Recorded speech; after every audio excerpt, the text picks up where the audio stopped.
Hi from Dr. Sam in the City.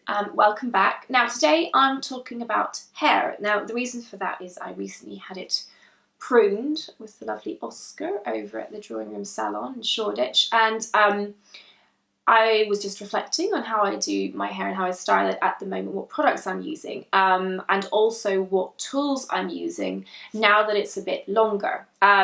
So I thought I'd just talk that through with you today.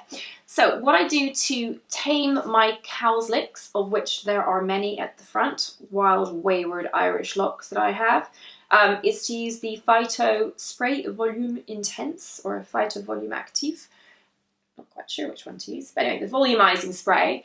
And I use that just in the roots and maybe a little touch on the crown to give some volume there, and also to help me sort of tame those cowlicks whenever I dry them. And I tend to rough dry and just use fingers to provide traction at the roots to stop it from kinking in what I find to be a very unflattering fashion. So I sort of dry the roots first off my face, let them cool so that they don't settle back into those annoying wiggles, which I've fought like for years. And then I rough dry the rest of it. And nowadays I tend to smooth out the ends. And what I'm putting in to kind of achieve that end is the Oribe Super Shine Moisturising Cream. Love this stuff. And even though it's hideously expensive, it does tend to last forever. And I'll also add a bit of Geely Green Argan Rescue, which I've mentioned before. So that's my combo for a bit of holding power in the ends, and also just sort of just silken it out and make it sort of tamed.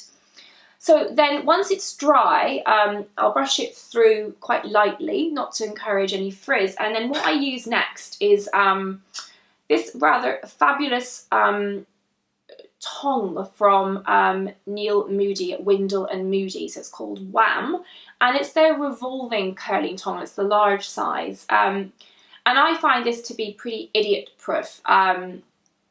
It's got a cool end, which allows you to manipulate it without burning your fingers, which is what always used to happen with more conventional tongs. And then it's got this nifty revolving device. So provided the hair is smooth, it can be beautifully wrapped up so you capture the end, again, without singeing your fingers. So let me just show you how that works. So I would tend to normally sort of section my hair off. I tend to take the top area on both sides up, and then I'll sequentially tong random sections going through, but I'm just going to do the top sections today just to show you.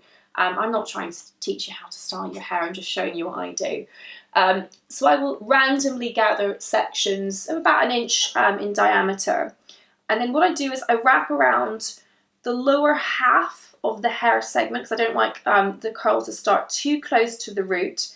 And then you put your finger here to stabilise the iron, and you wind in the end, and then I hold it for about 5 seconds or until it's warm through. And then you release it, and then I allow it to cool. Sometimes I'll hold it, sometimes I'll pin the sections, because once it's cool, then you can work with it. I've got quite heavy hair, and it's fine, but it's willful, so I have to actually really let it cool to ensure that the tonged curl doesn't just drop out immediately. So I will do a number of sections like that, and I'll do some in different directions to make it look a little bit more natural. So the next section I might curl in the other direction. The sections nearer the front are the most important. So I think it's really important where the bend starts in terms of framing your face correctly, and just sort of hitting you at the right point so you don't create width in the face where you don't mean to. I always think that the bend should sort of start best like around the cheekbone. It probably changes depending on your facial structure, but for me that's always the most flattering. And again, I think this section over here, this sort of front, it's like 2 to 3 pieces, I think is really important. You can kind of get away with it being a bit messy otherwise, as long as those face framing sessions look good.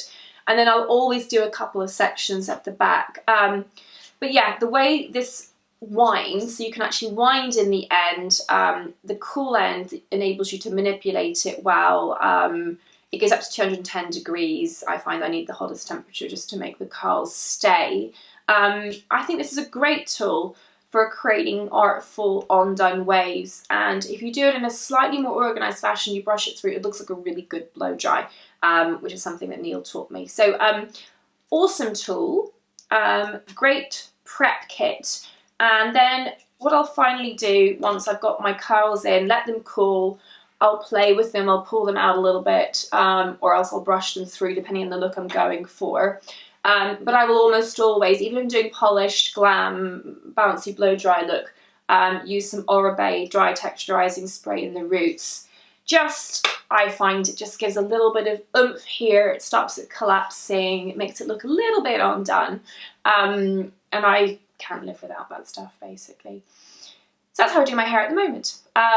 Please share your favourite tools for making your hair look amazing in the comment section down below. Look forward to hearing them. Bye for now.